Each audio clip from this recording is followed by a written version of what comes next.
Welcome back to my channel, where you join me on my mission to keep these two Range Rovers maintained, serviced and repaired for as little money as possible. They can be expensive vehicles to maintain and we don't really want to spend a king's ransom to do so. They're both now over 15 years old and I intend to keep them running for another 15 years. Now, after a couple of weeks of no fault driving, the last fault we had was on that one, which was the suspension fault, which is completely resolved. Lulled me into a false sense of security. So on a return trip last night, we were presented with this check engine warning light on the dash. Now the good news is it's a constant illuminated light rather than a flashing light, which would concern me more. I've also had this light appear on this vehicle a couple of times in the last 12 months, so I wasn't surprised to see it again. I was sort of expecting it. Now, we use these two vehicles very differently. That one does lots of motorway driving, high speeds, long distances. This one does short distances, country roads, B roads, and rarely gets above 50 miles an hour. That's relevant because the TDV8 engine doesn't like that lack of use. Now, before we go off and start to investigate, we're going to harvest some fault codes, as ever, with our gap diagnostics tool. Pop it in the OBD2 port, connect it via Bluetooth to our phone and see what code we've got. So let's go and do that now. So we've now harvested our codes. We've got a couple of codes that I was expecting to see and a couple of codes that I wasn't expecting to see. I'll put the codes up there now so you can see what I'm looking at. With P0405 and the P02A8 were the codes I was expecting to see. However, I think all codes are related, so once we resolve them, we'll resolve and clear all of them. Now, I'm not surprised to see those codes because this car has got form and those are the codes I've seen previously. What they relate to is a build-up of carbon in the EGR valve and carbon on the diesel injector, which are quite easily resolved, albeit on a temporary basis. So we're going to pop the bonnet now and I'll talk through our various options and ultimately what we're going to do to resolve this check engine light and clear these faults. So let's go and pop the bonnet. So here we are under the bonnet. And if you're lucky enough to be able to access your EGR valve, or valves, depending on what engine you've got, and give them a clean, good for you.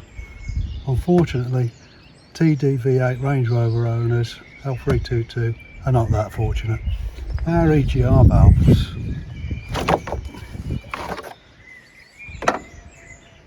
are buried right deep down in the V. I think to be able to access the EGRs to either clean them or replace them and put it all back together is about a 10-hour job, so it's not something I want to rush to do. I will do it eventually, but if I've got a temporary cheap fix at the moment, that's the one I'm going to plump for. Not only have we got to remove all these wires, wiring looms, get past the inlet manifold intake, it's fraught with the potential for losing knuckles, losing bolts, and there's some tight bolts that are difficult to access, so it's not an easy job. However, option one is to actually undertake that job and replace both EGR valves, which is not cheap. If we're doing it ourselves, the EGR valves are £350 each from Land Rover, or you can get some aftermarket ones for about £200. And if you're going all the way to the trouble of getting all the way down there, you might as well replace both of them. Now, we could clean the ones we've got, still the same amount of labour to get there, or an easier option, and something I've contemplated doing, is to do an EGR delete, which is probably 2 or 3 hours worth of work.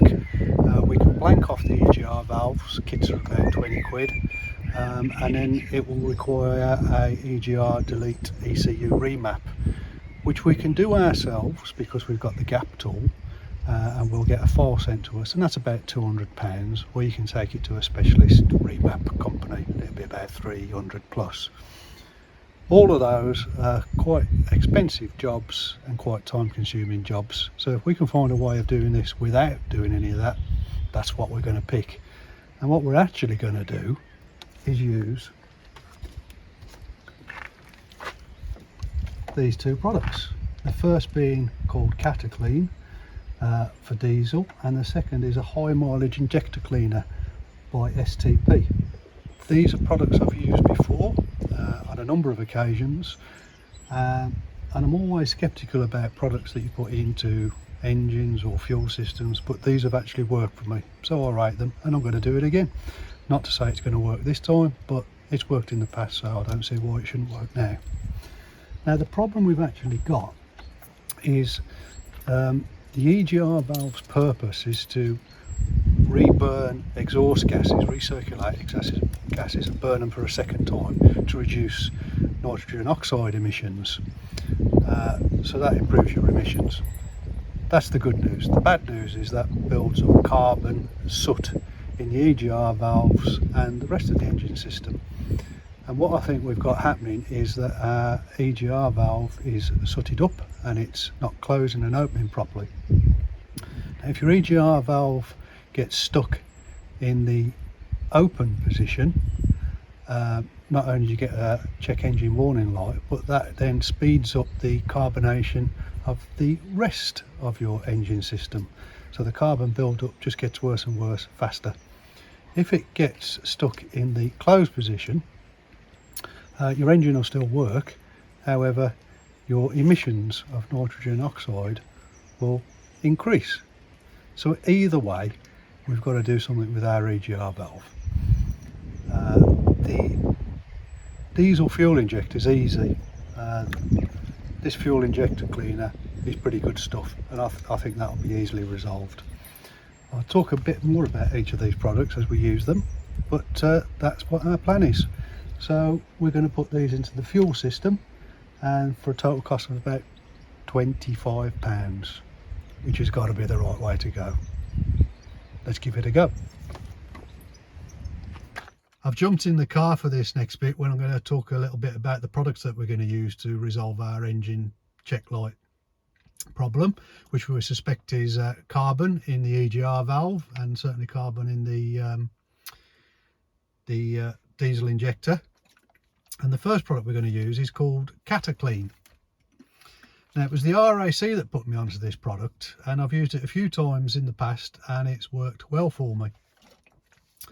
You can go to the RAC website and read all the blurb. Just go to rac.co.uk and go to their shop and search Cataclean. But if it's recommended by the RAC, I was hopeful it'd be good stuff, and it's proven to be good stuff.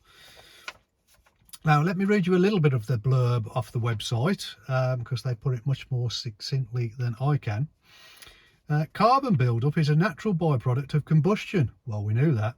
And it can cause problems in vehicles, which we've got, which can result in unnecessary downtime and worse performance. Cataclean can prevent this. It's all sounding promising. It's a complete fuel and exhaust system cleaner, which works to clean fuel tank and lines. That's got to be a good thing. Fuel injectors, that's one of our problems. The combustion chamber, that's good. The intake valves and EGR exhaust gas recirculation valves, which is where our problem is. Oxygen sensors, always a good thing to have them clean. Catalytic converter, we've got two, and a DPF filter. Fortunately, I'm happy to say we have no DPF filter on this vehicle. So you add it to the fuel tank and you follow their instructions, although I do it slightly different, so I'll explain what I do once we put that in the tank. And that's part one of our product. The second product we're going to add is a high mileage diesel injector cleaner from STP. So once we've used the Cataclean and we've run the fuel down to reserves, we're then going to go and put about half a tank of diesel in and add that and let that run through, and let's see if this resolves our check engine light problem this time around. It's worked in the past. I'm hopeful it'll work this time, but there's only one way to find out. It's nice and easy putting things in the fuel system. It's definitely easier than spending 10 hours under a bonnet in tight spaces. So let's give this a go.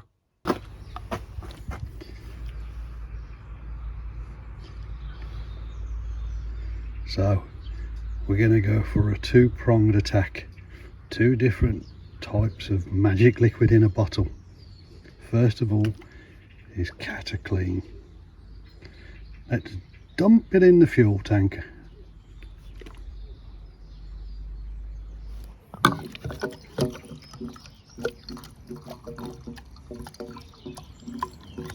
Glug, glug, glug. Oh, that's satisfying.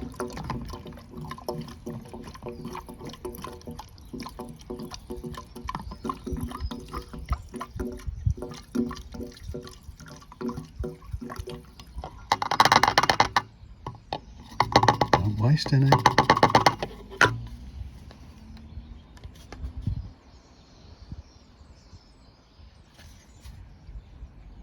So now we've deposited the Cataclean in the fuel system, we're going to take the car for a good run, put it through some paces, help get the Cataclean into the system and start doing its magic. The way I use this product is I put it in the fuel tank when there's about 20 litres of diesel left, which is a little under quarter of a tank. I then take it for a decent drive for about 45 minutes, trying to get some speed up, trying to get on some decent roads. We've got no motorways around here, so the best I can do is to get onto some decent A roads. It just so happens my local American franchised takeaway is about 30 something miles away and gives me a good chance for a good run. So I'm going to head over there, and by the time I get back I'll have done 62 miles and given the car a good run, as well as getting a nice tasty burger. I'm going to drive it like I stole it, staying within the speed limit and obeying all applicable highway code, but we're going to give it a good workout to get that Cataclean going through the system. Now with products like Cataclean and any additives, you've really got to manage your expectations. Don't expect to put it in the system and for it to solve your problem within a couple of miles. They have worked for me in the past. It doesn't mean to say they're going to work this time, but you do need to give the products a chance to work through the system and do what they're designed to do, and sometimes that takes 150, 200 miles, and that's exactly what's happened to me in the past. It's taken 150, 200 miles before the engine warning light has gone off. That makes perfect sense. Not only has it got to resolve the problem, but most cars require their ECUs, once the problem has been resolved, a certain amount of driving for the ECU to update. So we'll proceed to do what we've done in the past, use the Cataclean, and then we'll proceed to the next product, which is a high mileage diesel injector cleaner. We've now put 142 miles on the clock since we added the Cataclean, and the fuel reserve light's now on, and we've got a range of about 20 miles left. So the Cataclean is going to be pretty much used up, if not completely used up, in the fuel system. So it should have done its job. The job that we wanted it to do is, when Cataclean combusts, it produces an acidic vapour which contains carboxylic acid, which passes through the exhaust system, cleaning the carbon off the exhaust components. So your O2 sensor, your catalytic converter, your DPF if you've got one. And in our case, we're hoping that that vapour has been enough to remove enough carbon off our EGR valve to allow it to move freely again. The engine warning light is still on. Now we're going to now put about 45 litres of diesel into the tank and add our STP high mileage injector cleaner and carry on with the process. We're approaching the range of mileage where historically the engine check light has gone off for me at between 150 to 200 miles. So we're going to carry on. We're going to put the STP cleaner into the fuel tank without delay and get some more miles on and see what happens. We're going to trust the process. It's not let us down before. However, I've only got 5 days left now until the MOT, so it's getting tight. It's getting tight. So let's crack on with it.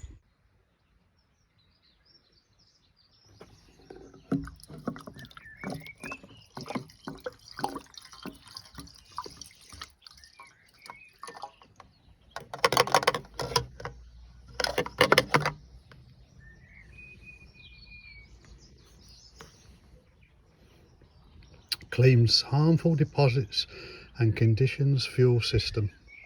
Protects against fuel injector and pump wear with STP WearGuard technology. Good news! Look at that! Check engine light's gone off. We're a bit pleased about that. It's cutting it a bit fine with the MOT, but main thing is it's gone off. How many miles is that? That's 220 miles since we started the process, which is a bit longer than the previous times. Maybe that's indicative of the amount of carbon that we've got in the system. But the main thing is, it's worked again. Now, it is going to come back as the carbon builds up, unless I change the way that we use this car and start putting some more miles on it and using it at a bit of speed on motorways and things like that. But it's going to come back. The only way to permanently resolve this is to spend those hours doing the repair, digging down to the EGR valves, and either cleaning them or replacing them. And I will do that at some point. I just don't want to do it at the moment with time against me on the MOT, and the fact that I'm having to dodge snow blizzards, rain and gales on the drive. It doesn't make it a very nice experience, but I might do it later in the year. In the meantime, I've decided I'm going to put as a preventative maintenance measure a bottle of Cataclean through this every 2 months. In fact, I'll probably do it on both vehicles, and that may help keep the carbon at bay. However, we'll do the job on either this or both vehicles later in the year. In fact, I might do an EGR replacement on one and an EGR delete on the other. We'll see. Now, if you found anything of interest in this one, then consider tapping that like button for me. I'd appreciate that. And if you want to join me on my quest for keeping these two Range Rovers going for as little money as possible and for another 15 years, consider subscribing. I will add that Range Rovers are not the only vehicles that I've got, and you may see, or you will see, other vehicles appear later in the year when the weather improves. But at the moment my focus is on the two Range Rovers. So thank you for watching, and I'll see you when the next little fault, error or item requiring attention pops up on either one of my Range Rovers. Thanks again. I think I can see my house from here.